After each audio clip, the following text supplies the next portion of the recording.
Ella es Beatrice Rangel, ustedes la conocen, es analista internacional. Les voy a decir una cosa.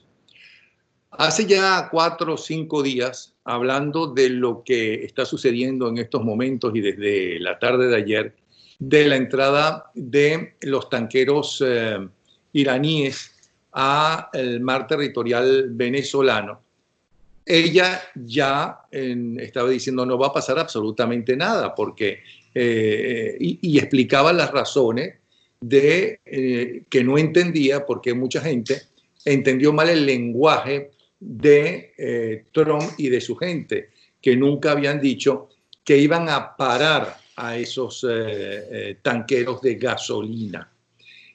Ahora que tanto los iraníes como el narcorrégimen están considerando esto un triunfo, cosa que es falso, al revés, es un tremendo fracaso, porque es algo inaudito que un país que ha vivido del petróleo, ¿no?, tenga que estar importando gasolina.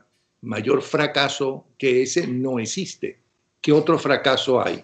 Porque hay países y gobiernos que han hecho pasar hambre a su gente, otros que han hecho que viene un terremoto y una devastación. Ha habido países que han entrado en guerras intestinas y en guerras mundiales. Pero esto que está viviendo Venezuela es inaudito, pero además un país que ha vivido del petróleo toda su vida, ¿no?, que la fuente de su progreso ha sido la venta de petróleo, que esté importando gasolina como de lugar, es el mayor fracaso que patente, evidente. Pero vamos a ver qué nos dice ella. ¿Por qué estaba tan segura Beatrice Rangel que no iba a pasar absolutamente nada cuando todo el mundo hablaba inclusive de que se podía llegar la Tercera Guerra Mundial? Como en el 62 estuvo a punto de llegar la Tercera Guerra Mundial por los misiles soviéticos en Cuba. Saludos. Hola, ¿cómo estás, Napoleón? Gracias por invitarme de nuevo. Un placer estar contigo y saludar a tu audiencia. Mira, para que se produzca una conflagración mundial importante, tiene que haber 3 condiciones. Una, el evento tiene que afectar de una manera definitiva y total los intereses de una de las 2 superpotencias del mundo. Las 2 superpotencias del mundo en este momento son China y Estados Unidos. Y aquí no estaban enfrentándose Estados Unidos y China. Perdón, y vamos a aclarar a la gente que para que la Unión Soviética y Estados Unidos entrara en la Segunda Guerra Mundial, se necesitó que tocaran directamente sus intereses. En el caso de la Unión Soviética, que era Rusia en ese momento, en el caso de Rusia, llegó al extremo de hacer pactos con Hitler, cuando a pesar de los pactos de no agresión con Hitler y no les importaba un comino que las tropas alemanas invadieran otros territorios, pero cuando empezaron, a pesar del pacto con Rusia, pacto firmado con Rusia, empezaron a invadir a Rusia, entonces inmediatamente sí, llamaron a los ingleses y llamaron a los norteamericanos, no, tienen que salvarnos, tienen que salvar Europa, hay que acabar con Hitler. Y en el caso de Norteamérica, no querían entrar en la Segunda Guerra Mundial a pesar de los ruegos de Winston Churchill, hasta que se dieron cuenta que era importante para la economía norteamericana, como lo era para los rusos, entrar en la Segunda Guerra Mundial. ¿Por qué iban a entrar aquí? ¿Y por qué hay alguien que creyó que eso podía suceder? Pero es que estás tocado, pero en esencia la condición sine qua non para que haya un enfrentamiento armado y violento entre las potencias. En el caso que tú aduces de la Unión Soviética y de Estados Unidos, a Estados Unidos hubo un ataque a su territorio en Pearl Harbor. Es verdad. Y la Unión Soviética hubo una invasión. Entonces los dos estaban sufriendo del mismo tratamiento brutal por parte de un país que era Alemania, y por eso se unen y se unen a Churchill, que Churchill ya estaba desesperado, porque cuando finalmente entran Estados Unidos y la Unión Soviética en la guerra con él, ya Inglaterra estaba exhausta. Bueno, pero esa es la primera condición, que hay que los intereses, que el conflicto afecte de una manera terminal y definitiva los intereses de una de las dos grandes potencias. Y aquí en este momento las dos grandes superpotencias son China y los Estados Unidos, y el conflicto de Venezuela no toca los intereses de China, ni toca los intereses de Estados Unidos, los toca, pero no los toca de una manera terminal. Eso es uno. Dos, y también muy importante, tiene que haber en el terreno una situación de conflictividad. Es decir, ya tiene que haber habido unos enfrentamientos entre fuerzas militares. Aquí no lo había. Y en tercer lugar, y más importante, tú tienes que tener clarísimo que el enfrentamiento no se puede producir en lugares en los cuales afecten los intereses de otros actores que podrían ser aliados. Por ejemplo, en este caso, vamos a suponer que se hubiera decidido crear un conflicto en el Caribe antes de la llegada a aguas territoriales de Venezuela. Bueno, un conflicto de esa naturaleza afecta a los intereses de Inglaterra, porque afecta a una cantidad de países que son miembros del Commonwealth británico, y Inglaterra es un aliado de Estados Unidos en esta lucha contra todas las fuerzas que son antidemocráticas y claramente comunistas o claramente totalitarias en el mundo. Entonces, por las tres condiciones, de estas tres condiciones no estaban presentes para que aquí hubiera un conflicto como el que mucha gente está viendo. Pero además, hay que entender también cómo es que se manejan las potencias petroleras, y Irán es una potencia petrolera. Y cuando tú eres una potencia petrolera y tienes un mercado y sabes que ese mercado puede ser conflictivo, por ejemplo, tú tienes que mandar petróleo o gasolina a Madagascar y sabes que enfrente de Madagascar están los piratas de Somalia, ¿no es verdad?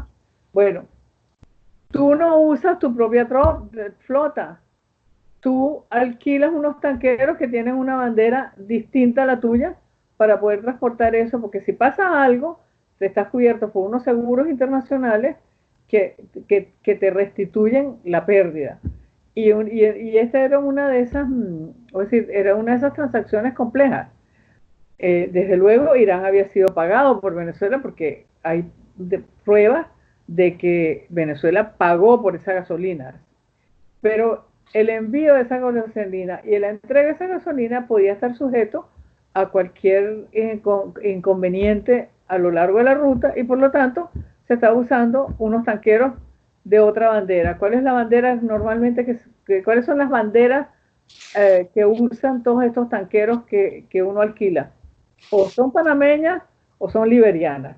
Panameña no podía ser porque en Panamá no se el Panamá es un país que en el fondo es aliado a Estados Unidos, y no hubiera permitido que una flota de bandera panameña se metiera en un problema de esta naturaleza. Entonces era liberiana, obviamente. Eso era una cosa. Segundo, la manera como funciona el mercado, la gasolina, los derivados, eso no es una cosa que se compra como tú vas a la farmacia y compras alcohol. No, eso viene de una refinería, tiene que estar listo. Eso se lo venden entre ellas las compañías multinacionales. Cuando ExxonMobil le falta jet fuel para suplir las necesidades de unas aerolíneas en Japón, vamos a suponer, y en cambio en ese momento la Royal Dutch Shell tiene suficiente jet fuel, la Royal Dutch Shell es quien le entrega la gasolina a la aerolínea en Japón, y después resulta que ExxonMobil le entrega a otra aerolínea que era cliente de la Royal Dutch Shell, pero que está en un lugar donde ellos tienen disponible la gasolina. Así es como funciona. Así que las probabilidades de que esa gasolina fuera iraní son bajísimas. Lo más probable es que esa gasolina fuera una transacción transnacional pagada por Irán con un dinero que le entregó Venezuela, que vaya usted a saber de dónde lo sacó. Lo más probable los haya sacado o del tráfico de cocaína o del tráfico de oro, que es por de donde el gobierno de Venezuela está sacando el dinero. Entonces, el problema era de una complejidad grande desde el punto de vista del derecho internacional y desde luego, pero no había en el evento ninguna arista que, que tocara de manera directa y de manera terminal ni los intereses de Estados Unidos ni los intereses de ninguna otra potencia. Por lo tanto, sí, iban a protestar, iban a ir a las Naciones Unidas, van a decir que se están violando las sanciones, pero de ahí no iba a pasar. Eso estaba clarísimo desde el día 1. Ok, mucha gente dirá, bueno, pero Rusia puede invadir Crimea y no pasa mayor cosa sin unas sanciones. En cambio, el gobierno norteamericano para invadir un país o quien sea, ¿no? Por el pretexto que sea, pues entonces tiene que estar de acuerdo con el gobierno, el gobierno, con el Congreso norteamericano y ese tipo de cosas. Algo tocaste que yo no te veo ahora. No sé qué fue lo que... ¿Qué cosa? ¿No me ves? ¿No me ves? No, me veo yo. Hola. No, yo sí te veo. No, ay, ¿qué pasó? Déjame share screen. Bueno, Ahora sí, ahora de nuevo te veo. Okay. Hoy es domingo. Okay. Le digo a ellos. Bueno, entonces, ¿por qué Rusia sí puede hacerlo y Estados Unidos no? Porque Rusia puede invadir Crimea y Sí, y Estados Unidos no puede intervenir en Venezuela. Bueno, vamos a ver. Estados Unidos podría intervenir en Venezuela si sintiera que uno de sus intereses de seguridad nacional están siendo afectados por la situación de Venezuela. Yo creo que Estados Unidos no ha llegado a esa determinación. Si llega a esa determinación, actúa y actúa militarmente. Rusia tomó Crimea porque, es decir, con el proceso de democratización que se produce con la caída del muro de Berlín, todos los países de Europa Oriental empiezan con sistemas democráticos y empiezan a rechazar la intervención soviética, es decir, a limpiar sus sistemas políticos de aquel intervencionismo. Eso se va corriendo y empiezan también países como Moldovia, como Ucrania, todos los países que rodean a Rusia en la misma, vamos a decir, en la misma ola pro democracia. En la Universidad de Harvard, que han seguido con muchísima acuciosidad todas las olas de democratización del mundo, dicen que ha habido 3 olas de democratización. Una, cuando se crean los estados nacionales, finales del siglo XIX, comienzos del siglo XX. Después de la Segunda Guerra Mundial, hay otra ola de democratizaciones. Y a partir de la caída del muro de Berlín, hay otra ola de democratizaciones en todo el mundo. Y es ahí cuando la democracia avanza hasta que llega a las puertas de Moscú. Los rusos siempre se sintieron muy incómodos con esto, porque además no es solamente que fueron sistemas democráticos, sino que empezaron estos países a incorporarse a la OTAN. Y una cosa es que sean democráticos, otra es que se incorporen a un tratado de defensa recíproca que fue creado contra Rusia. Entonces, ahí Putin decide comenzar un proceso de crear una especie de zona de amortiguación para cualquier ataque que pudiera venir del exterior, o sea, de Occidente, contra Rusia. Y es por eso que toma Crimea, ilegalmente. Crimea es un paso importante para el Mar Negro y de ahí para el resto del mundo, ¿no? Claro, claro, Crimea es fundamental. Entonces, él siente que si ellos toman Crimea, están mejor preparados para rechazar un ataque que les pueda venir de Occidente. El mundo reaccionó y reaccionó de una manera unánime, le pusieron las sanciones. De hecho, las razones por las cuales surgió este hermanazgo entre PDVSA y Rusia es porque como Gazprom, Lukoil y todas las empresas rusas estaban sujetas al régimen de sanciones, ellos no podían hacer transacciones con la banca internacional. ¿Y qué fue lo que hicieron? Con PDVSA se pusieron a crear asociaciones y entonces el socio mayoritario era PDVSA y PDVSA era el que tenía todas las cuentas establecidas y todas las relaciones con el sistema financiero occidental, y era a través de PDVSA que ellos violaban las sanciones. También lo hicieron con con Irán. Irán estaba sancionado y esta hermandad que tienen con Irán viene del uso de PDVSA como vehículo para violar las sanciones que se le habían impuesto a Irán. Entonces, tampoco en ese momento hubo ninguna reacción. Fíjate que no hubo ninguna reacción porque PDVSA claramente estaba ayudando a esta gente a que violaran las sanciones. No hubo ninguna reacción contra PDVSA, que sí lo hubo contra Rusia por lo de Crimea. Pero así la situación mundial, yo creo que en este momento lo que se está planteando en Estados Unidos es cómo voy a jugar yo mis piezas para, en medio de una crisis de salud internacional que me ha afectado de una manera severa mi economía, con lo cual yo estoy perdiendo poder relativo en el mundo. En medio de esto, ¿cómo hago yo para restablecer el balance de poder en el mundo? Porque ahora está claro que no soy yo la única potencia que he sido durante todos estos años, sino que de alguna manera tenemos que llegar a un ordenamiento mundial contando con China. Y eso es lo que está haciendo Estados Unidos. Todo lo que está en el medio cuenta muy, yo no diría poco, pero cuenta muchísimo menos. Ahora, hay una tercera potencia que no es potencia, porque Rusia es una economía como la española. O sea, ellos no tienen ni un ejército, ni una economía, ni una moneda que pueda garantizarles a ellos tener una posición dominante en la esfera internacional. Pero lo que sí puede hacer Rusia es echarle a perder los juegos geopolíticos a Estados Unidos y también a China, porque no es como cree la gente que China y Rusia andan de la mano todo el tiempo. No, Rusia siempre ha tenido una rivalidad con China y de hecho el territorio donde las dos se enfrentan en este momento no es Venezuela, es la India.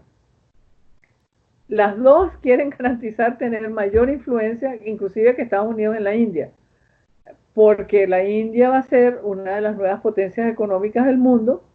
Claramente está en una región geográfica donde impacta la geopolítica de Rusia e impacta la geopolítica de la China. Entonces, ese es el foco, vamos a decir, de concentración del interés geopolítico.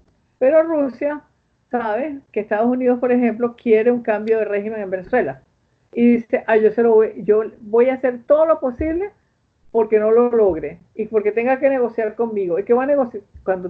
Cuando Estados Unidos tenga que negociar conmigo, entonces yo saco alguna ventaja en Asia o en el Medio Oriente. Y por eso es que Rusia está al lado de Venezuela apoyando. No es por Cuba, como dicen. A Rusia, Cuba le importa un pepino. Es más, si tú hablas con los altos jerarcas rusos de ahora y de antes, te dicen que el peor negocio que hicieron en toda la historia, desde los zares para acá, fue la alianza con Cuba, que eso les costó un ojo de la cara y que no le sacaron ningún dividendo a aquello. Entonces, fíjate que Putin, cuando vino en la famosa gira esa que hizo por toda América Latina hace como 4 años, le dieron créditos y le dieron facilidades de comercio a una cantidad de países de América Latina, menos a Cuba. Cuba lo que hicieron fue perdonarle una deuda viejísima que tenían y ya está a punto. Pero no hay esa cercanía tan grande como se dice y que Cuba es un centro fundamental para Rusia. Rusia, si Estados Unidos le ofrece algo que ellos quieran, que de verdad ellos quieran, como por ejemplo vamos a regularizar el estatus de Crimea, se olvida de Cuba en 5 minutos y de Venezuela también, porque sus intereses son otros, están en otro lugar. Y China le sigue el juego a Rusia porque sabes, mientras más difícil le hagamos la vida a Estados Unidos, mejor nos va a nosotros porque podemos concentrar nuestros recursos en temas que de verdad nos interesen, mientras Estados Unidos lo estamos divirtiendo con estos pleitos absurdos y pequeños. Y eso es realmente lo que está ocurriendo. Por eso era que no había las condiciones, no las veo en el futuro inmediato para una confrontación militar en el caso de Venezuela. Ok, y por eso de hace 5 días me estaba diciendo, mira, no va a pasar absolutamente nada, no van a parar ningún barco, a menos que esté violando, que sea una bandera, un barco, los tanqueros sean de bandera iraní, cosa que no creo que lo hagan, ¿no? O que la gasolina no sea de una compañía que pueda venderla legalmente sin que Estados Unidos la sancione. Es por eso que decías todo y tenías tanta seguridad de que ponías muy en duda de que pasara absolutamente nada, sino que a menos que sean drogas, no, no iban legalmente tenían que dejarlos pasar. Sí, bueno, ellos han podido, porque eso sí, mira, la Convención de las Naciones Unidas contra la sustancia estupefaciente y psicotrópica autoriza que se creen esas brigadas contra el narcotráfico internacional, y esas brigadas pueden perfectamente parar cualquier navío, sea un crucero o sea un navío mercante, y decirle, yo quiero verificar su carga. Eso lo pueden hacer. Y entonces, verificar su carga en el caso de los cruceros es ver si llevan pasajeros y turistas o llevan otra cosa. Pero ¿y por qué crees tú que no lo hicieron si hicieron otra cosa? Si Trump ordenó algo muchísimo más grave, con muy pocas consecuencias, prácticamente ninguna, que fue ordenar el asesinato del hombre armado, el mayor y más importante militar de los iraníes, y cuando se pensaba que se iba a formar un escándalo, que iban a tirar o bombardear, qué sé yo, el Empire State Building y demás, no pasó mayor cosa. No, pero es que no podía pasar mayor cosa porque ese es otro caso. Uno, Estados Unidos actúa porque Estados Unidos tenía información de inteligencia que lo lleva, que devela un plan para atacar una cantidad de objetivos que tenía el general Suleimán para atacar objetivos norteamericanos. Entonces es un golpe preventivo. Dos, cuando sucede esto, a pesar de todas las protestas y de todo, o sea, todas las protestas internacionales que hubo de la Comunidad Económica Europea, de la Comunidad Económica Europea de Rusia, de China, de todo el mundo, dijo, no, esto es un abuso, esto es una...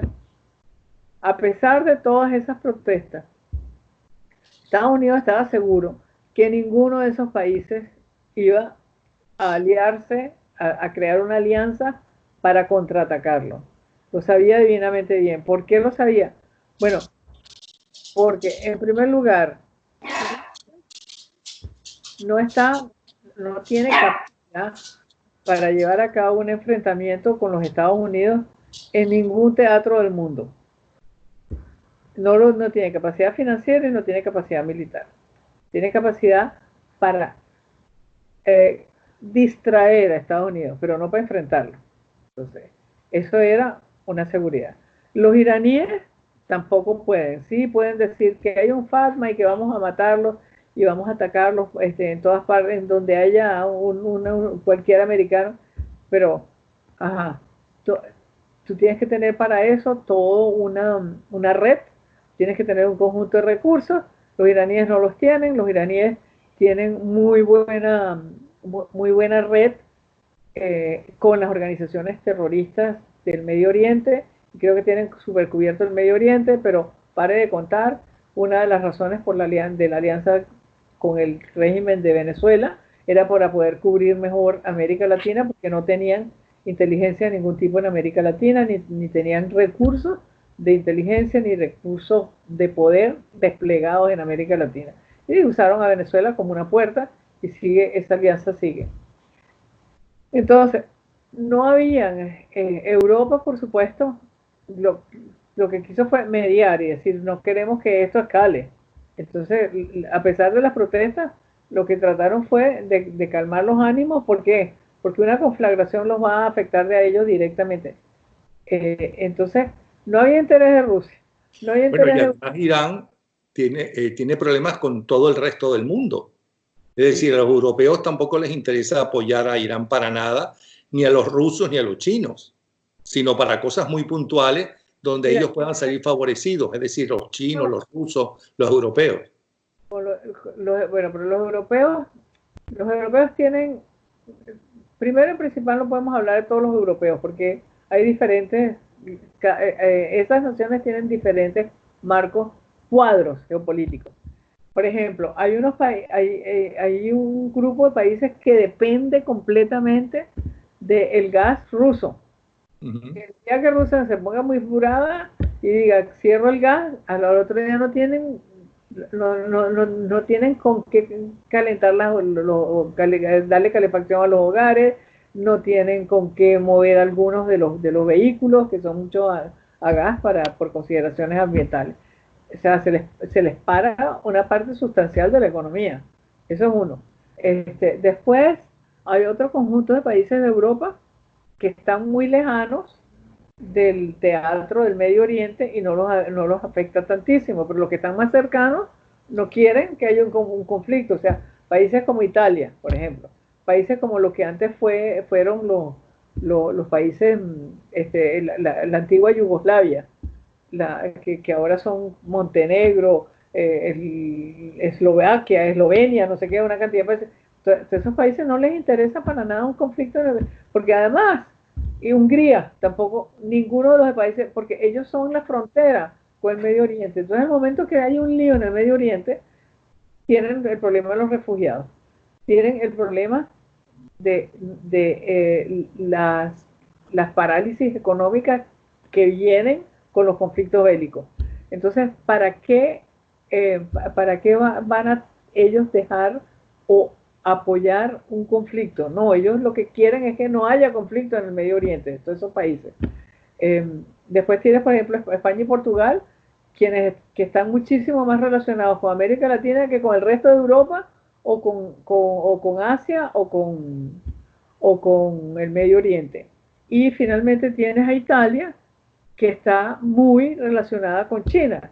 Esto es una cosa increíble porque es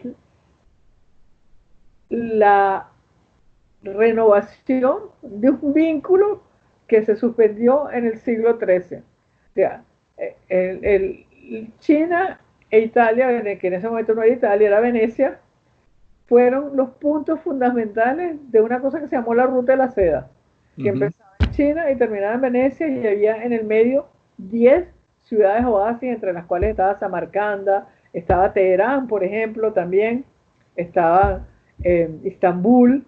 Bueno, toda esa ruta de la seda es la que transforma la economía mundial por primera vez, crea las innovaciones tecnológicas en el sistema naviero internacional, que son las que permiten después el descubrimiento de América. Entonces, pero al final, los dos puntos terminales de la ruta de la seda eran la ciudad de Sion y la ciudad de Venecia. Y ahora esto se ha vuelto a producir con la adquisición que hizo el gobierno chino, el gobierno chino, a través de su iniciativa Belt and Roads, de los puertos más importantes de Italia. Trieste, por ejemplo, que dicen que va a ser el puerto más moderno del mundo cuando ellos terminen, es un puerto adquirido por esta iniciativa de los chinos que están metiendo billones para transformarlo. Entonces, Italia, tú comprenderás, Napoleón, que bajo estas circunstancias Italia, un pleito con los chinos no le interesa para nada. Ahora, por último, ¿por qué sientes tú, si es que lo sientes así, que yo entiendo que los comunistas, los partidos comunistas, el gobierno ruso y la Unión Soviética después, para ellos es fundamental la propaganda. Siempre he dicho que los grandes publicistas en el mundo, los grandes propagandistas en el mundo, no están como se creen en la Quinta Avenida de Nueva York, sino hasta en el más pequeño de los pueblos donde hay un partido comunista. Y que el jefe de propaganda es la segunda gran autoridad de un partido comunista. Yo entiendo que ellos le vendan a su gente que, por ejemplo, lo que pasó con los tanqueros o está pasando con los tanqueros iraníes, que no son iraníes, o con la gasolina que le está comprando el narcogobierno a la dictadura iraní, pues es un triunfo. Eso lo entiendo que ellos lo digan. Lo que no entiendo es por qué buena parte de nuestra oposición se lo ha creído y no se ha dado cuenta que lo que se acaba de demostrar, ¿no?, claramente es algo que mucha gente no puede pensarlo en el exterior, y yo creo que muchos venezolanos tampoco lo pueden todavía creer, que un país petrolero que llegó en un momento dado en los años 50 a ser el principal exportador de petróleo del mundo, que luego por las políticas nacionalistas o como las quieras llamar, llegó al tercer lugar, pero un país que vivió y se enriqueció y se modernizó con el petróleo, que sigue teniendo unas enormes reservas petroleras, ahora tenga que comprar como de lugar gasolina. ¿Por qué la gente no se da cuenta que esto que está sucediendo es una demostración palpable? No es que me lo dijeron, no es que es posible, no es que tú sabes qué exagerados son, es que estos de PDVSA lo que son unos resentidos, no, sino que ahí están comprando gasolina el gobierno que se dice gobierno de Venezuela. ¿Por qué no lo entienden? No, yo creo que la mayoría de los análisis económicos serios de Wall Street Journal, de la revista Forbes, de la BBC de Inglaterra, Financial Times, eso es lo primero que dicen. Antes de mencionar las relaciones con Irán o todo el rollo. Perdona, es que yo no digo de los analistas, yo no digo analistas internacionales, los analistas petroleros, analistas económicos. Yo hablo de la gente normal y corriente, nuestra gente, nuestros familiares, que creen que esto es un triunfo, y no digo que sean todos, pero que hay tanta gente que esto y que está sumamente deprimida exactamente por esto que está pasando. Mira, primero yo sí te voy a decir algo. La narrativa del gobierno, del régimen de Venezuela, pues eso no es un gobierno, es un desgobierno, es una narrativa magistral. Ellos han adoptado todo el sistema cubano de cambiar por completo un hecho, darle la vuelta a todas las derrotas de ellos y presentarlas como una victoria. Y hacérselas creer a la gente, que es lo peor. Entonces, y en eso son unos maestros. Del lado de la oposición, no he visto esa capacidad nunca para transmitirle al mundo. Lo único que sí yo he visto es pero no es la oposición como movimiento político, sino más bien periodistas gráficos que a través de las fotografías que han tomado de la represión en Venezuela le han dado una cara siniestra a ese régimen. Pero son testimonios gráficos. No hay una narrativa que acompañe esos testimonios gráficos. Y por eso la gente en Venezuela, la sociedad civil, que ha sido de una valentía, de una gallardía, de una dedicación a los ideales de la democracia nunca vistos en la historia de la humanidad, pues está abatida, porque cree que no puede vencer. Ya la convencieron de que no importa lo que haga, no puede vencer. Y eso es la tarea más importante, sacar a la sociedad civil de ese foso de depresión en que está ahorita. Ahora, no es solamente nuestra oposición, ojo. En líneas generales, los gobiernos occidentales democráticos, no, empezando por los Estados Unidos, no tienen la capacidad y la destreza para vender sus ideas, ¿no?, que tienen los marxistas, los comunistas. Entre otras cosas, porque ellos se manejan como un grupo y en cambio en las democracias capitalistas, cada quien está con su interés. ¿no? Que no es una ideología compacta de un partido político. Tal vez es por eso. Una vez le pregunté a unos amigos de la embajada norteamericana que por qué ellos no vendían, ¿no?, cómo se vive en Estados Unidos, inclusive en eso que está tan criticado, las ventajas que tiene el sistema de salud de los Estados Unidos, todas las cosas que se pueden conseguir si tú las conoces. Y entonces él sencillamente decía, pero es que todo el mundo sabe que evidentemente en Estados Unidos se vive mejor que en la Unión Soviética. Digo, pero ¿de dónde sacas que todo el mundo lo sabe? Es que la gente va a la Unión Soviética a vivir. Te aseguro que mucha gente va a Cuba y en el primer viaje a Cuba todo lo ve maravilloso. Ni siquiera ve la pobreza, ni siquiera ver la basura, ni siquiera ver los ranchos dentro de las viejas casas que están todas divididas y que viven diferentes familias. Ni siquiera se dan cuenta que no hay agua, ¿no? Ni siquiera se dan cuenta que en el psiquiátrico, cuando lo muestran, no hay ni siquiera agua en el psiquiátrico, ¿no? Pues ellos consideran que la gente debe saberlo, porque no son buenos, porque por lo visto los publicistas de la Quinta Avenida no trabajan, ¿no?, para los intereses políticos de los Estados Unidos. ¿Sabes? Tú lo has dado en el clavo. No trabajan para los intereses políticos, ellos trabajan para los intereses de la iniciativa individual. Ellos te enseñan las maravillas del carro Ford, te enseñan las maravillas de las refrigeradoras, las maravillas de todos los servicios electrónicos, el Google, no sé qué más, pero no trabajan proyectando la imagen política, la polis de Estados Unidos. No le llega a nadie porque no hay un aparato de propaganda detrás de eso. Sí.